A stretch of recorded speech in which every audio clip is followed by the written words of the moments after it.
Hi friends, ఈరోజు వార్తల్లో నిలిచిన కరెంట్ అఫైర్స్లోని మొదటి అంశం, తెలంగాణలో కాంగ్రెస్ ప్రభుత్వము రైతులకు ఇచ్చిన మాట ప్రకారమే రుణమాఫీ అనేది ప్రకటించింది. సోనియా, రాహుల్ ఇచ్చిన హామీని నెరవేర్చామంటూ ఆగస్టు 15 లోపల 2 లక్షల ప్రక్రియను పూర్తి చేస్తామని పాస్బుక్కే ప్రాతిపదికగా నెలాఖరున వరంగల్లో రాహుల్ గాంధీకి కృతజ్ఞత సభ ఏర్పాటు చేసి రైతు రుణమాఫీ ప్రారంభోత్సవంలో ముఖ్యమంత్రి చర్చ చేశారు.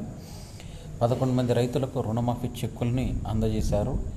దీనిలో చూసినట్టయితే కేశంపేట మండలానికి, రంగారెడ్డి జిల్లా కేశంపేట మండలానికి చెందిన మలిపెద్ది చెన్నమ్మ 9 రేకుల గ్రామం, జర్పుల శంకర్ చౌలపల్లి, కందుకూరు మండలానికి చెందిన చింతకింది భిక్షపతి లేమూరు, బండి జగదాంబ గూడూరు, ఎర్ర అండాలు ముచ్చర్ల, క్యాతరమోని మల్లయ్య మొదలైన వారికి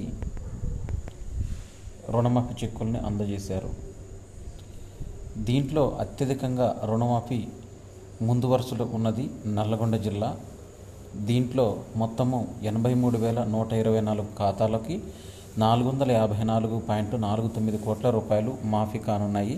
అతి తక్కువ మేడ్చల్ జిల్లా 2,781 ఖాతాలకు 12.53 కోట్ల రూపాయలు మాఫీ కానున్నాయి. ఈ నెల 23 నుంచి అసెంబ్లీ సమావేశాలను ఏర్పాటు చేయాలని నిర్ణయించింది తెలంగాణ రాష్ట్ర ప్రభుత్వము. 25న బడ్జెట్ నోటిఫికేషన్ జారీ చేయనున్నారు. ఈ సమావేశంలో ప్రభుత్వం పూర్తిస్థాయి బడ్జెట్ను ప్రవేశపెట్టనుంది. 24న శాసనమండలి సమావేశాలు ప్రారంభమవుతాయి. ఈ మేరకు గవర్నర్ రాధాకృష్ణన్ నోటిఫికేషన్ జారీ చేశారు. దీంట్లో ఈ అంశాలపైన ఎన్నికల్లో కాంగ్రెస్ హామీ ఇచ్చిన గ్యారంటీల అమలుకు ప్రభుత్వం తీసుకున్న చర్యలు, రుణమాఫీ, జాబ్ క్యాలెండరు తదితర అంశాలపై ఈ సమావేశాల్లో చర్చించే అవకాశం ఉంది. హోంశాఖ ముఖ్య కార్యదర్శిగా రవి గుప్తా బాధ్యతలు స్వీకరించారు. ఆయన డీజీపీగా పనిచేశారు 7 నెలల పాటు. ప్రభుత్వం ఈ నెల 10న డాక్టర్ జితేందర్ను డీజీపీగా నియమించింది.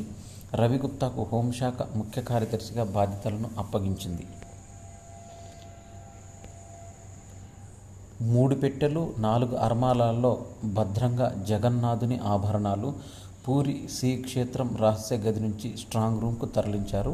సొరంగ మార్గం ఉనికిని తేల్చాల్సిందని ASI archaeological survey of India మాత్రమే ఈ విషయాన్ని తేల్చగలదని తెలిపింది. ప్రక్రియను పర్యవేక్షించిన జస్టిస్ రథ్ కమిటీ దేనికి సంబంధించిందంటే పూరి జగన్నాథ ఆలయంలోని జగన్నాథుని ఆభరణాలకు సంబంధించి వేసిన కమిటీ జస్టిస్ రథ్ కమిటీ. చెంచుల్లో పునరావాసం పైన మిశ్రమ స్పందన ఏర్పాటు చేస్తున్నారు. టైగర్ రిజర్వ్ నుంచి 4 గ్రామాలను తరలించాలని చూస్తున్నారు. సార్లపల్లిలో ససేమీరా అంటున్న 25 కుటుంబాలు. దీనికి సంబంధించి దాదాపు 400 కుటుంబాలను తరలించేందుకు కసరత్తు జరుగుతుంది. అమరాబాద్ టైగర్ రిజర్వ్లో పెద్ద పులులు సంచరించే కోర్ ఏరియా నుంచి బయటకు తరలించేందుకు అధికారులు ప్రయత్నిస్తుండగా చెంచుల నుంచి మిశ్రమ స్పందన వ్యక్తమవుతుంది.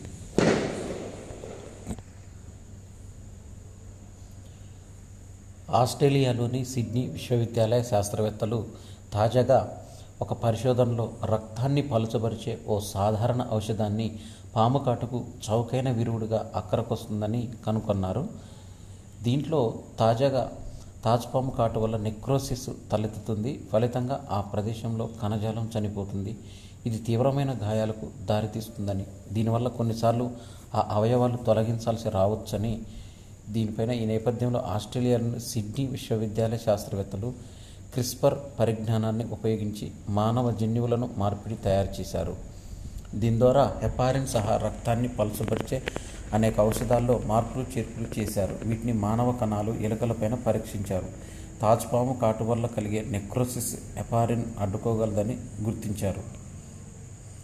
రోబోలకు జీవకళను ఏర్పాటు చేయాలని, దీంతో రోబోకు జీవకళ జోడించే దిశగా జపాన్ శాస్త్రవేత్తలు కీలక ముందడుగు వేశారు. ఈ మనుషులకు ముఖాలకు సజీవ చర్మ కణజాలాన్ని అతికించేందుకు ఒక విధానాన్ని కనుగొన్నారు. దీనివల్ల సౌందర్య ఉపకరణాలు, వైద్యశాస్త్రంలో ప్రయోజనాలు ఉంటాయి.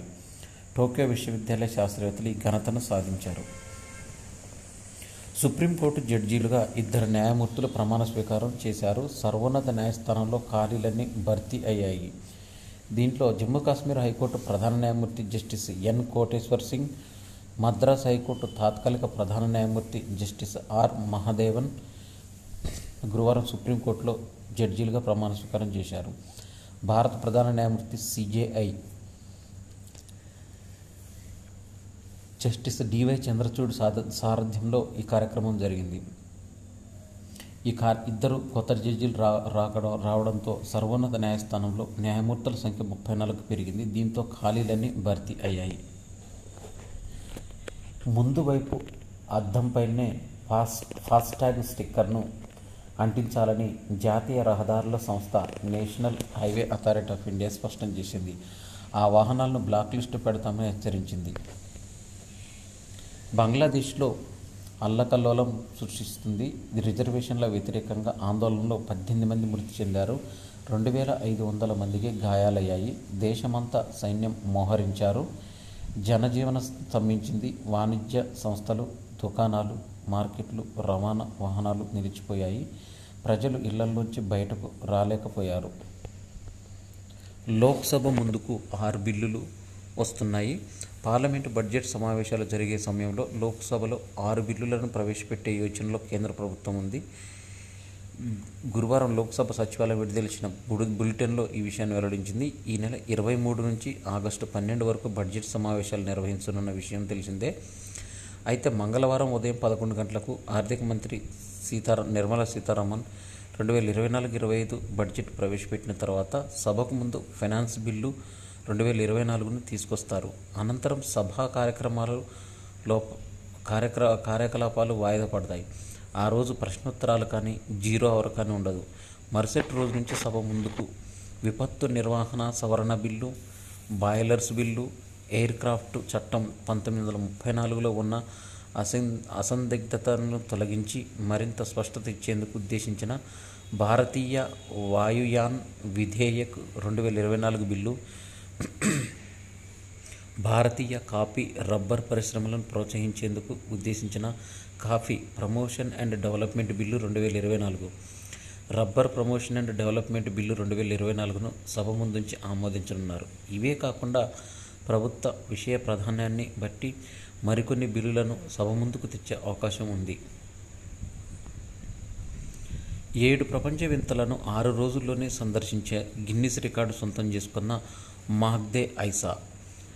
ఇతను ప్రజా రవాణాకు మాత్రం ఉపయోగించి దీంతో గిన్నిస్ రికార్డు పుస్తకంలో చోటు దక్కించుకున్నాడు. గతేడాది ఇంగ్లాండ్కు చెందిన జేమీ మెక్డొనాల్డ్ సాధించిన రికార్డును బద్దలు కొట్టాడు. ఆయన కంటే 4.5 గంటలు వేగంగా ప్రపంచ వింతల దర్శనాన్ని పూర్తి చేశాడు. గ్రేట్ వాల్ ఆఫ్ దీంట్లో చూసినట్టయితే Taj Mahal, great wall of China సహా 7 ప్రపంచ వింతలను 6 రోజుల్లో 11 గంటల 52 నిమిషాల్లో సందర్శించిన ఐసా గత ఏడాది ఇంగ్లాండ్కు చెందిన జెమీ మెక్డొనాల్డ్ సాధించిన రికార్డును బద్దలు కొట్టాడు. వికసిత్ భారత్ను విరచిస్తారా? 23న రానున్న కేంద్ర బడ్జెట్ పైన సర్వత్రా ఆసక్తిగా ఉన్నారు. అభివృద్ధి చెందిన దేశంగా ఎదిగేందుకు కార్యాచరణను రూపొందిస్తున్నారు.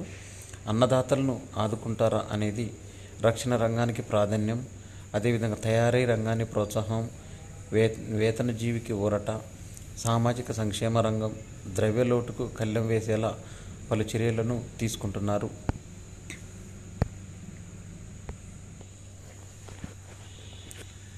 అరుదైన మస్కో పిరో తెగను తరిమేస్తున్నారా? పెరూలోని అమెజాన్ అడవుల్లో జీవించే అరుదైన మస్కో పిరో తెగ ఎక్కడ నివసిస్తున్నారంటే వీరు అమెజాన్ అడవుల్లో పెరూలో నివసిస్తున్నారు. ఐరోపా కమిషన్ అధ్యక్షురాలుగా ఉర్సులా వాండర్ మళ్ళీ తిరిగి ఎంపికయ్యారు. దీంతో ఉర్సులా వాండర్ లేయాన్ 65 సంవత్సరాల మహిళ మరోసారి ఎంపికయ్యారు. ఆమె ఇంకో 5 ఏళ్ల పాటు పదవిలో కొనసాగుతారు.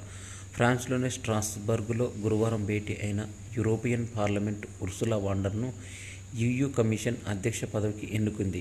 మొత్తం 720 మంది సభ్యులున్న ఈ చట్టసభలో 707 మంది హాజరు కాగా ఉర్సులా వాండర్కు అనుకూలంగా 401 ఓట్లు పడ్డాయి. వ్యతిరేకంగా 284 ఓట్లు వచ్చాయి. 7 ఓట్లు చెల్లలేదు. 15 మంది. EU కమిషన్ అధ్యక్ష పదవికి ఎన్నికైన ఉర్సులా మాట్లాడుతూ EU ఆర్థిక వ్యవస్థ బలోపేతానికి, పర్యావరణ పరిరక్షణకు, వలసల సమస్య పరిష్కారానికి కృషి చేస్తామని తెలిపింది. విదేశీ గడ్డపైన తొలి జన ఔషధి కేంద్రాన్ని మారిషస్లో ప్రారంభించారు. మారిషస్ ప్రధాని ప్రవింద్ కుమార్ జగన్నాథ్తో కలిసి భారత విదేశీ వ్యవహారాల మంత్రి ఎస్ జయశంకర్ బుధవారం పోర్ట్ లూయిలో దీన్ని ప్రారంభించారు. భారత్లో తయారైన జనరిక్ మందులను ఇక్కడ చవకగా విక్రయించనున్నారు. ప్రవింద్ కుమార్ జయశంకర్ గ్రాన్ బా ప్రాంతంలో వైద్య క్లినిక్లను కూడా ప్రారంభించారు. అరుణాచల్ ప్రదేశ్లో వెలుగులోకి కొత్త మొక్కలు వచ్చాయి. బొటానికల్ సర్వే ఆఫ్ ఇండియా BSIకి చెందిన పరిశోధకులు అరుణాచల్ ప్రదేశ్లో కొత్త రకం మొక్కలను గుర్తించారు. పాపుమ్ పరే జిల్లాలోని ఇటానగర్ వన్యప్రాణి అభయారణ్యంలో అకాంతసియే ప్లోగాకాంతస్ అనే కుటుంబానికి చెందిన ప్లోగాకాంతస్ సధాన్సు సేకరి అనే కొత్త రకం మొక్కలున్నాయి. వీటిని బొటానికల్ సర్వే ఆఫ్ ఇండియా శాస్త్రవేత్త అయిన డాక్టర్ సుధాంశు శేఖర్ దాస్ పేరు పెట్టారు. అధికారులు వెల్లడించారు. ఈ మొక్కలకు సంబంధించిన సమగ్ర పరిశోధనా పత్రం ఇండియన్ జర్నల్ ఆఫ్ ఫారెస్ట్రీలో ప్రచురితమైనది పేర్కొన్నారు. భారత్లో ప్లోగాకాంతస్ అనే మొక్క మొత్తం 13 రకాలు కలిగి ఉందని, ప్రధానంగా ఇది ఈశాన్య, తూర్పు హిమాలయ రాష్ట్రాల్లో విస్తరించిందని అధికారులు తెలిపారు. సరికొత్త రికార్డు సృష్టించిన #90s అనే ఫిలిము ఇది OTT వేదికగా ఈటీవీ విన్ ద్వారా విడుదలైంది. దీనికి సంబంధించి #90s middle class biopic Aditya Haasan దీన్ని రూపొందించారు. ఈ సిరీస్లో శివాజీ, వాసుకి ఆనంద్, రోహన్, వాసంతిక మౌలి ప్రధాన పాత్రలో పోషించారు. దీనికి ఓర్మాక్స్ పవర్ రేటింగ్ OPR ప్రకారం B&Bకి 80 OPR ఉండగా ఈ సిరీస్ 83 రేటింగ్ సొంతం చేసుకుంది. తెలుగు OTT వేదికగా ఈటీవీ విన్ కొత్త ఆలోచనలు ప్రోత్సహిస్తూ ఉంటుంది. ఆందోళనకరంగా ఆహార ద్రవ్యోల్బణం ఉంటుందని 2024-25 సంవత్సరానికి RBI సూచించింది. వ్యవసాయానికి సానుకూల పరిస్థితులు నెలకొనడం ఉపశమనం కలిగిస్తుందని RBI పేర్కొంది. దీంట్లో 2024 ఏప్రిల్-మే మధ్య దేశంలో $15.2 బిలియన్ల స్థూల విదేశీ పెట్టుబడులు వచ్చాయి. స్థూల FDIలో 80% వరకు తయారీ, ఆర్థిక సేవలు, కంప్యూటర్ సేవలు, వ్యాపార సేవలు, విద్యుత్, ఇతర ఇంధన విభాగంలోకి వచ్చాయి.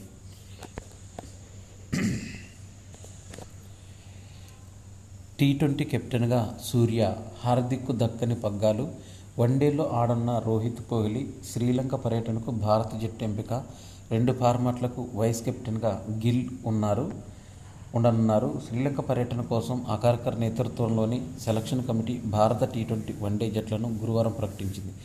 కొన్ని రోజులుగా జరుగుతున్న ప్రచారాన్ని నిజం చేస్తూ సెలెక్టర్లు సూర్యకుమార్ యాదవ్ను T20 జట్టు సారథిగా ప్రకటించారు. ఇన్నాళ్ళు T20 జట్టు నడిపిన రోహిత్ శర్మ పొట్టి ప్రపంచ కప్ విజయానంతరం ఈ ఫార్మాట్కు గుడ్ బై చెప్పారు. లక్ష్య క్రీడాకారులకు పతకాలు. జాతీయ సబ్ జూనియర్ పారా అథ్లెటిక్స్ ఛాంపియన్షిప్లో ఈనాడు CSR కార్యక్రమం లక్ష్య క్రీడాకారులు మెరిశారు. T12 లాంగ్ జంప్ వరలక్ష్మి రజితం, 1500 మీటర్ల పరుగులో సునీల్, హీల్ ఫౌండేషన్ ఆంధ్రప్రదేశ్ కాంస్య పథకం సాధించారు. నేటి నుంచి ఆసియా కప్ జరుగుతుంది. తొలి పోరులో పాక్తో భారత్ ఢీకొననుంది. దీంట్లో T20 సిరీస్ 1-1తో ముగించిన హర్మన్ప్రీత్ కౌర్ సారథ్యంలో భారత జట్టు ఆసియా కప్ ఫేవరెట్గా బరిలో దిగుతుంది.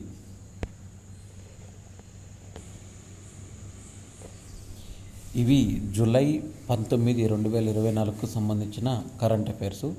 ఈ వీడియో నచ్చినట్టయితే లైక్ చేయండి, షేర్ చేయండి, కామెంట్ చేయండి.